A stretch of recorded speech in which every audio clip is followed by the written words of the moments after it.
AP MIDC యాజమాన్యం తీసుకుంటున్నటువంటి నిర్ణయాలు ఒక రకంగా పలవరైజ్ మిల్స్ యాజమాన్యాలకు శాపంగా మారాయి. గత కొంతకాలంగా వివాదాస్పదమైనటువంటి నిర్ణయాల కారణంగా కూడా పలవరైజ్ మిల్లులు మూతపడినటువంటి పరిస్థితి. ఈ నేపథ్యంలో ఒక్కసారిగా ఏపీ ఎంఐడిసి యాజమాన్యం తీసుకున్న నిర్ణయాన్ని వ్యతిరేకిస్తూ కూడా పోరుబాటకు సన్నద్ధమవుతున్నటువంటి పరిస్థితి కనిపిస్తుంది. ఈ నేపథ్యంలో మనతో పాటు పలవరైజ్ మిల్స్ యాజమాన్య సంఘానికి సంబంధించినటువంటి అధ్యక్షులు విశ్వాస నాయుడు గారు ఉన్నారు. ఆయన అడిగి తెలుసుకున్న పరిస్థితి. అన్న, ఎందుకు ఇంత దారుణమైనటువంటి పరిస్థితి? గతంలో కూడా చూసాం, పలుసార్లు కూడా వివాదాస్పదం అవుతున్నాయి.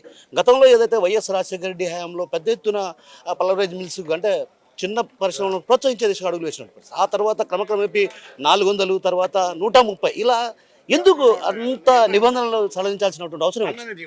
ఇప్పుడు ఆ ప్రశ్నకు నేను సమాధానం చెప్పలేను సార్. ఎందుకంటే దాన్ని మీరు సూటిగా ఏపీఎండిసి యాజమాన్యాన్నో లేక ఇక్కడున్న ఏపీఎండిసి సిపిఓనో అడిగి తెలుసుకోవాల్సిన సమస్య అది. మీరు అడిగిన ప్రశ్నకు సమాధానం ఏపీఎండిసి యాజమాన్యం చెప్పాలి. పల్వరైజింగ్ మిల్ అసోసియేషన్ ప్రెసిడెంట్గా, ఒక పల్వరైజింగ్ మిల్లు ఓనర్గా ఏపీఎండిసితో ముందస్తు అనుమతి తీసుకునే మా పల్వరైజింగ్ మిల్లులన్నీ కట్టుకున్నాం. కాలక్రమేణా పరిస్థితులు, కొన్ని ఇబ్బందికర పరిస్థితులు, ప్రపంచ మార్కెట్లో పౌడర్కు డిమాండ్ లేని పరిస్థితిలో ఏపీఎండిసి రాయి సప్లై చేసే పరిస్థితిలో ఉండి పౌడర్ కొనేవాళ్ళు లేక నష్టపోయింది మిల్లు ఓనర్లే. ఏపీఎండిసికి 162 కోట్ల రూపాయలు డబ్బు చెల్లించి 18 నెలలు ఏపీఎండిసి రాయి సప్లై చేయకుంటే మిల్లులో పనిచేసే వాళ్ళకు జీతాలు కట్టుకుంటూ హెచ్టీ కేటగిరీ కింద ప్రతి మిల్లు ఓనరు నెలకు ₹1,00,000 కరెంట్ ఛార్జీ కడుతూ జీతాలు, మిల్లు కట్టిన దానికి ఈఎంఐలు కట్టుకుంటూ సుమారు ప్రతి మిల్లు ఓనరు నెలకు 4 నుంచి 5 లక్షల రూపాయలు నష్టపోయి 18 నెలలు ఏపీఎండిసి రాయి ఇవ్వలేని పరిస్థితుల్లో నిలదొక్కుని ఆర్థికంగా చితికిపోయింది మిల్లు ఓనరే. ఇది చరిత్రలో అందరికీ తెలిసిందే. గోత్రు రికార్డ్ 162 కోట్లు మిల్లు ఓనర్లు ఎప్పుడు కట్టినారు, ఏపీఎండిసి రాయి కూడా ఇవ్వలేక 18 నెలల తర్వాత డబ్బు ఎప్పుడు ఇచ్చింది ఏపీఎండిసి రికార్డ్స్లో ఉన్నది. తరువాత గతంలో వచ్చిన ఏపీఎండిసి ఎండీలు మిల్లు ఓనర్లు నేరుగా మంత్రులను, ముఖ్యమంత్రులను, ఎక్స్పోర్టర్లు కలిసినంత అవలేలగా కలవలేరు. కాబట్టి మా తరపున మా సమస్యలు విని, మా సమస్యలు వాళ్ళు తెలుసుకుని దయార్థ హృదయంతో ఇన్ని మిల్లులు ఈ రకంగా ఇబ్బంది పడుతున్నాయని ప్రభుత్వాలతో చర్చించి వాళ్ళు చేయగలిగినంత మేలు చేసి మాకు ఆర్థికంగా మిల్లులు నిలబడుకొని ముందుకు పోయేదానికి సహకరించారు. ఇప్పుడు మేము మీరు అడిగినట్లు ఎక్కడైనా ప్రపంచంలో ఏ వస్తువుకైనా 2 రేట్లు పెట్టి ఒకదానికి తక్కువ ఒకదానికి ఎక్కువ పెడితే ఎక్కువ రేటు వాడి దగ్గరికి ఎవడు పోడు, తక్కువ రేటు వాడి దగ్గరికి పోతారు. ఇది అందరికీ తెలిసిన నగ్న సత్యం. ఇప్పుడు ఏపీఎండిసి ఏ కారణాలో వాళ్ళ ఆర్థిక అవసరాలు, కార్పొరేషన్లో ఉన్న విధి విధానాలు, లేకుంటే ప్రభుత్వం తీసుకున్న నిర్ణయము, వాళ్ళు దాదాపు 50-60 లక్షల టన్నులు టెండర్ పిలిచి బల్క్ టెండర్ కింద అమ్మేశారు. ఆన్ పేపర్ అమ్మారు. ప్రాక్టికల్గా కూడా ఖనిజాన్ని కూడా నెలకు 1,00,000 టన్నుల లెక్కన సుమారు సంవత్సరం నుంచి అమ్ముతున్నారు. మేము సంవత్సరం నుంచి ప్రతి నెల ఎండీని కలిసి లెటర్ మూలకంగా నేరుగా కలిసి సార్ మాకు కూడా అదే రేటుకు సప్లై చేయమన్నాం. వాళ్ళు మేము చేయలేమనే చెప్తున్నారు. అట్లా కాదు సార్, చేయలేమంటే ఎట్లా, మీరు ఆలోచించండి, మా దగ్గర 500 రూపాయలు రేట్ డిఫరెన్స్ పెడితే ఎవరు కొనుక్కుంటారు అని మేము అభ్యర్థిస్తూనే ఉన్నాం.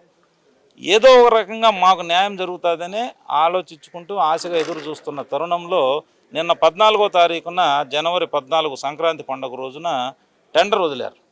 సుమారు 10 లక్షల టన్ను సిఎండి గ్రేడుకు 1680తో బల్క్ టెండర్ ద్వారా విక్రయించేది కార్పొరేషన్ 1198.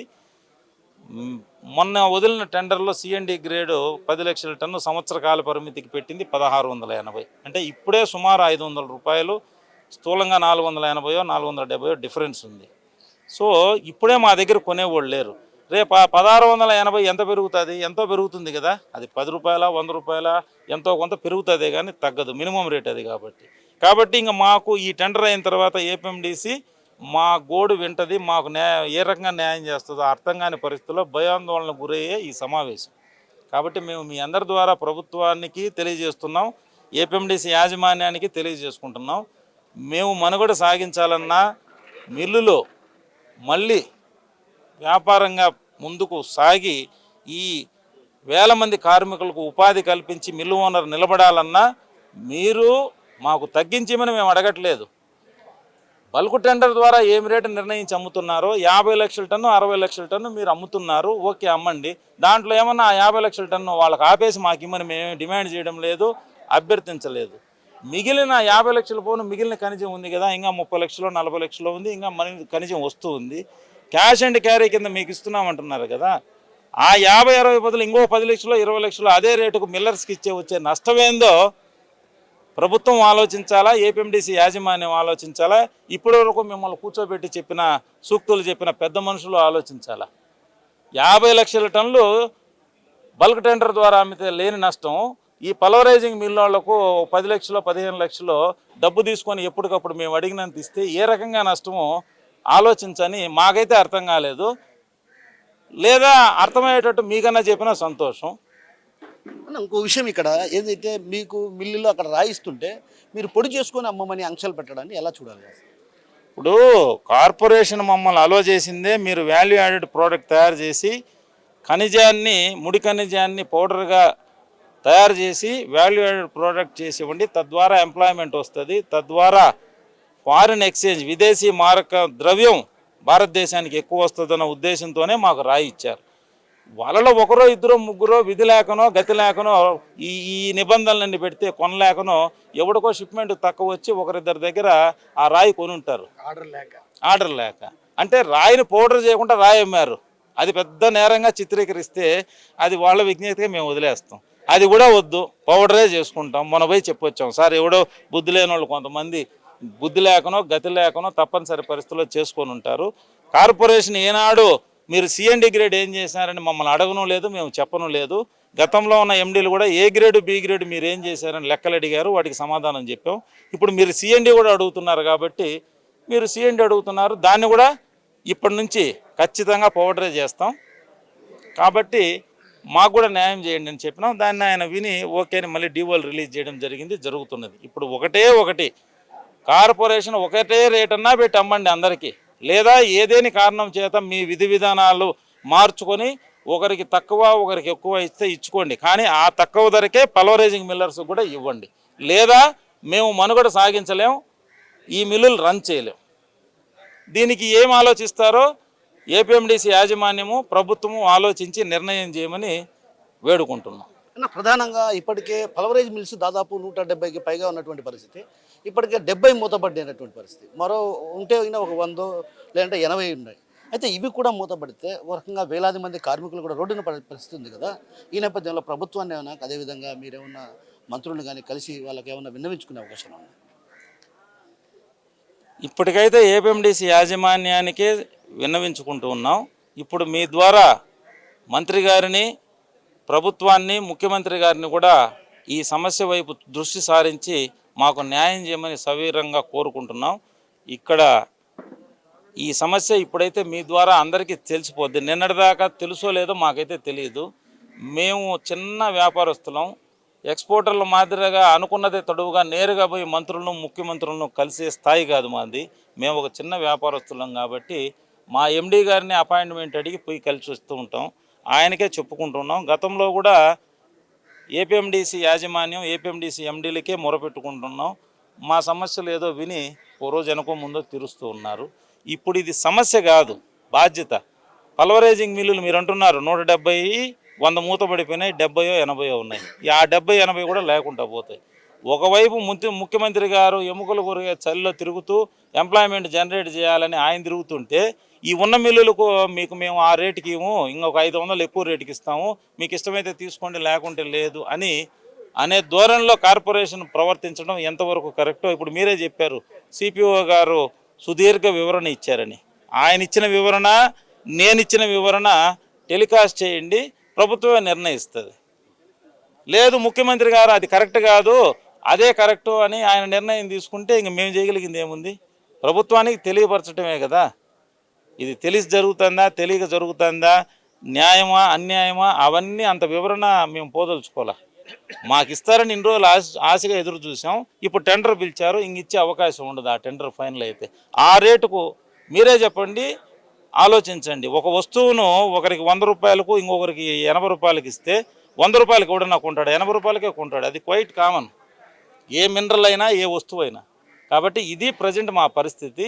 ఇప్పుడు మీకు కూడా అవగాహన వచ్చి ఉంటుంది కాబట్టి మీ ద్వారా ప్రభుత్వాన్ని, మంత్రి గారిని, ముఖ్యమంత్రి గారికి కూడా సవినయంగా తెలియజేసుకుంటున్నాం. సార్, ఈ సమస్య వైపు దృష్టి సారించి మాకు న్యాయం జరిగి మళ్ళీ మూసుకున్న మిల్లులు మూసిపోయినాటి ఏం చేయలేము. ఉన్న మిల్లుల కన్నా మీరు కావాలంటే విధి విధానాలు మీరు అంటున్నారు కదా, మీరు రాయి అమ్ముతున్నారని, రాయి అమ్మిన వద్దు, పౌడర్ అమ్మితేనే ఇస్తామని చెప్పండి. లేదా మాకు ఏం మీరు నిబంధనలు పెడతారో పెట్టండి. మీ నిబంధనలకు లోపడే కదా వ్యాపారం చేసుకుంటాం. విధి విధానాలు ఆల్రెడీ ఉన్నాయి. ఇప్పుడు కొత్తగా విధి విధానాలు ఏం రాసుకోవాల్సిన అవసరం లేదు. విధి విధానాలు రాసుకొని అగ్రిమెంట్లు చేసుకొని ఇన్ని సంవత్సరాలు నడిచింది. ఇప్పుడు మేము కోరేది ఏంటంటే ఒకటే రేటు పెట్టండి, లేదు 2 రేట్లో లేదా 3 రేట్లో మీ ఇష్టం పెట్టుకోండి. వాటిలో ఏది తక్కువ రేటుకు మీరు అమ్ముతారో ఆ రేటుకు మిల్లులకు సప్లై చేయండి, అంతే. అన్న ఇప్పుడు గతంలో 400 మీటర్లు సప్లై ఇచ్చేవాళ్ళు, ఇప్పుడు ఎందుకు 130 అంత కుదించడానికి కారణాలు ఏంటి? వాళ్ళు ఏమంటారంటే మైన్లో గతంలో వచ్చే స్పెసిఫిక్ గ్రావిటీ వేరు, ఇప్పుడు వచ్చే స్పెసిఫిక్ గ్రావిటీ వేరు. ఖనిజం అయితే ఉంది కానీ గ్రేడ్ అది లేదన్నారు. లేని ఖనిజాన్ని తెచ్చిమని మేము అడగలేదు. ఉన్న ఖనిజంలోనే మిల్లులకు సరిపడా ఇచ్చి మిగిలింది మీరు ఎక్స్పోర్టర్స్కి ఇవ్వండి. ఒకరోజు వెనక ముందో మిల్లు వాళ్ళు కూడా కొంటారు. మేము క్యాష్ అండ్ క్యారీ ఇచ్చి ఎత్తుకుపోతాం. క్యాష్ అండ్ క్యారీ ఇచ్చి ఎత్తుకుపోవడం వల్ల నష్టం ఏముంది? సుదీర్ఘకాలం అగ్రిమెంట్ చేసుకునే దానికి మాకు డైరెక్ట్గా ఇతర దేశాలతోనూ ఇతర దేశాల్లో ఉండే సంస్థలతోనూ మాకు డైరెక్ట్ సంబంధాలు లేవు. మా స్థాయి అది కాదు. మేము స్మాల్ స్కేల్ ఇండస్ట్రియలిస్టము, ఎంఎస్ఎంఈ సెక్టార్ కింద చిరు వ్యాపారులం. కాబట్టి 100 కోట్లు టర్నోవర్ బిజినెస్ చేసే సంస్థలు, మినిమం 20-30 కోట్లు వర్త్ ఉండే సంస్థలు పాల్గొనే టెండర్లో వాళ్ళు పాల్గొని వాళ్ళు నిర్ణయించిన రేటుకు అదే రేటుకు మిల్లర్స్కి సప్లై చేస్తారు. అదే సిస్టమ్ కింద ఏపీఎండిసి ముందస్తు పర్మిషన్ ఇస్తేనే మేము మిల్లులు కట్టుకున్నాం. మిల్లులు ఎన్ని కట్టింది ఏపీఎండిసికి తెలుసు. ఆన్ రికార్డు మిల్లులు ఎన్ని కట్టాలని ఏపీఎండిసి పర్మిషన్ తోటే డిస్ట్రిక్ట్ ఇండస్ట్రీ సెంటర్ మిల్లులు కట్టేదానికి పర్మిషన్ ఇచ్చింది. ఈరోజు మా దగ్గర మీరు లేని రాయిని మేమేమి లేనిది తెచ్చిమని అడగడం లేదు. ఉన్న మెటీరియల్ను మిల్లులకు అగ్రతాంబూలం ఇవ్వండి. ఆ తర్వాత అవైలబిలిటీ 80 లక్షల మెటీరియల్ స్టాక్ ఉంది, మైన్లో ఇంకొక 50 లక్షలు ఉంది. కొనుక్కునేవాళ్ళు లేడు కాబట్టి మేము తగ్గించి అమ్మినామని మీరే చెప్తున్నారు. ఆ 50-60 లక్షలతో పాటు ఇంకొక 10 లక్షలు 20 లక్షల టన్ను అదే రేటుకు మాకిస్తే కార్పొరేషన్కి వచ్చే నష్టం ఏందో నాకైతే అర్థం కావటం లేదు. కాబట్టి మీ ద్వారా మేము మరొకసారి ఏపీఎండిసి యాజమాన్యాన్ని లేకపోతే ప్రభుత్వాన్ని, మరీ ముఖ్యంగా ముఖ్యమంత్రి గారిని కోరేది ఏంటంటే, సార్ ఈ సమస్య వైపు దృష్టి సారించి మాకు న్యాయం చేయండి. దీని మీద ముఖ్యమంత్రి గారు దృష్టి పెడితే 15 నిమిషాల్లో మా సమస్య తెగిపోతుందని మేము ఆశగా ఎదురు చూస్తున్నాం. మీ ద్వారా తెలియజేసుకుంటున్నాం. Thank you. మనతో పాటు రమణారెడ్డి గారు ఉన్నారు, ఆయన అడిగి తెలుసుకునే ప్రయత్నం చేద్దాం. నాకు చెప్పండి, అసలు ఎందుకు పల్వరైజ్ మిల్స్ రకంగా వివాదాస్పదంగా మారుతున్నటువంటి పరిస్థితి? తరచుగా యాజమాన్యం తీసుకున్న నిర్ణయాలు కూడా వివాదాలకు దారితీస్తున్నాయి. తాజాగా ఇప్పుడు జరుగుతున్న పరిణామాల నేపథ్యం ఎలా చూడాలి? కేవలం యాజమాన్యం వైఖరి వల్ల ఇవన్నీ జరుగుతున్నాయి. అసలు ఎందుకు కేవలం వాళ్ళ యొక్క చెప్పాలంటే వాళ్ళ యొక్క ఏం ప్రెజర్ ఉండదో వాళ్ళపైన వాళ్ళకే తెలియాలి. కానీ వాళ్ళ యొక్క సరైన ఫీడింగ్ ఇక్కడ నిజంగా గ్రౌండ్ లెవెల్ ఏముండేది ప్రభుత్వ దృష్టికి తీసుకుపోతే ఈ సమస్య మాకు రాదు, ఈ గతి కూడా మాకు పట్టదు. అంటే ప్రధానంగా పల్వరైజ్ మిల్స్ దాదాపు వందల సంఖ్యలో ఉండేది. ఒకప్పుడు వైఎస్ రాజశేఖర రెడ్డి హయాంలో దాదాపు వందలాది మంది, వేలాది మంది కార్మికులకు కూడా ఉపాధి ఉద్యోగ అవకాశాలు లభించాయి. కానీ ఇప్పుడు కొన్ని మూతపడ్డాయి. దానివల్ల వేలాది మంది నిరుద్యోగ యువత కూడా ఉపాధి లేకుండా పోయింది కదా. 220 మిల్లులు ఉన్నాయి యాజ్ పర్ ఏపీఎండిసి లిస్టు. వరకు ఏపీఎండిసి కూడా లిస్ట్ ఎందుకు పెట్టారంటే 1.5 లక్ష రూపాయలు డిపాజిట్ తీసుకొని పర్మిషన్ ఇచ్చింది ఏపీఎండిసి కూడా. అంటే మిల్లు ప్రతి మిల్లు ఆథరైజ్డ్ అని అర్థం. దీంట్లో ఎవరేమి ఇల్లీగల్గా కట్టింది ఆథరైజ్డ్ మిల్లులు ఇవన్నీ. ఈ 220 మిల్లులకు సకాలంలో రాయి ఒక్కొక్కసారి. అదే ఇంతకుముందు చెప్పినట్టు 2 ఏళ్ల పాటు 162 కోట్లు దాదాపు 2 ఏళ్ళు వాళ్ళ దగ్గర డిపాజిట్ ఉంది. ఈ 2 ఏళ్ళలో కరెంటు బిల్లులు, వేతనాలు కట్టలే, కొందరు క్లోజ్ అయిపోయినారు, బ్యాంకులు డ్యూస్ కట్టలే. సో ఇప్పుడు కూడా ఒక 30 ఉన్నాయి, 30 నుంచి 60కి పోయాయి. ఏది కొంచెం కొంచెం క్లియర్ చేసుకుంటూ కార్పొరేషన్తో మాట్లాడుకొని తర్వాత యాజ్ ఇట్ ఈజ్ మళ్ళా రీకన్స్ట్రక్షన్ మళ్ళీ స్టార్ట్ అయినాయి, పునరుత్పాదనకు వచ్చేసినాయి.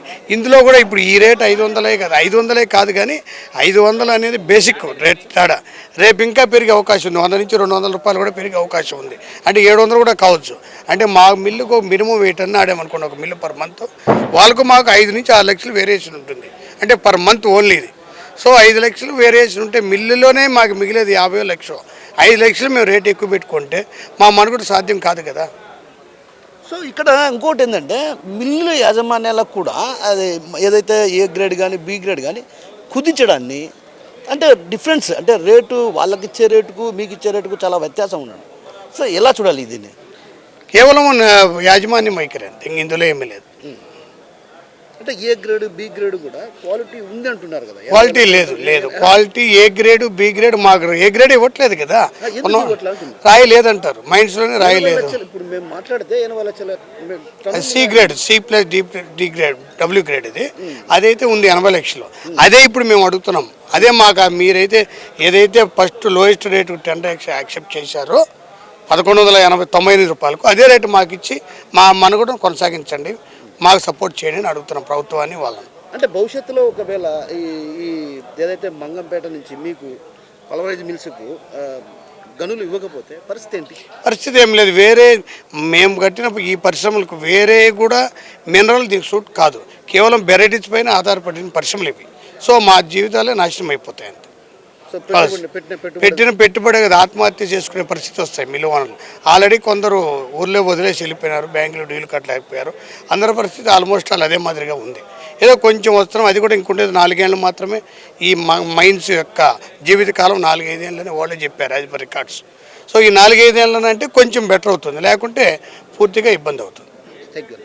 సో మొత్తం మీద ఏదైతే ఏపీఎంఐడిసి యాజమాన్యం తీసుకున్నటువంటి నిర్ణయాల కారణంగా పల్వరైజ్ మిల్స్లు మూతపడే అవకాశాలు ఉన్నాయి. ఎందుకంటే వందలాది మంది కార్మికులు, వేలాది మంది అక్కడ నిత్యం ఆ పల్వరైజ్ మిల్స్ను నమ్ముకుని జీవనం సాగిస్తున్నటువంటి వారి బ్రతుకులు రోడ్డున పడే అవకాశాలు ఉన్నాయి. ఇప్పటికే పల్వరైజ్ మిల్స్ మూత వేసి బ్యాంకుల్లో అప్పు చెల్లించలేక మూసివేసినటువంటి పరిస్థితి, పరారైనటువంటి పరిస్థితులు ఉన్నాయి. ఈ నేపథ్యంలో రాష్ట్ర ప్రభుత్వం పునరాలోచించాలి. పల్వరైజ్ మిల్స్ ఏదైతే నిత్యం పరిశ్రమల ఏర్పాటు కోసం సీఎం చంద్రబాబు అహర్నిశలు విదేశాల్లో పట్టున తిరుగుతున్నటువంటి చంద్రబాబు ఈ పల్వరైజ్ మిల్స్ పైన కూడా కొంత ప్రత్యేకమైన దుస్సారించి ఏదైతే పల్వరైజ్ మిల్స్ని ఆదుకునేందుకు అడుగులు వేస్తే మా జీవితాలు కూడా కొంత వెలుగులు నింపే అవకాశం ఉంటుందన్నటువంటి భావన ఇక్కడ ఉన్నటువంటి పల్వరైజ్ మిల్స్ యాజమాన్య సంఘాలు చెప్తున్నాయి. కెమెరా పర్సన్ రాముతో కిషోర్, RTV, రైల్వే కోడ్ నుంచి. చరిత్ర సృష్టించినోడు ఇప్పుడు ఆ చరిత్రని తిరగరాయబోతున్నాడు. అబద్ధాల గోడల్ని బద్దలు కొట్టి నిజాలను రాగా మీ ముందుంచబోతున్నాడు. నిజమైన వార్తల కోసం వెంటనే డౌన్లోడ్ చేసుకోండి రా యాప్ని.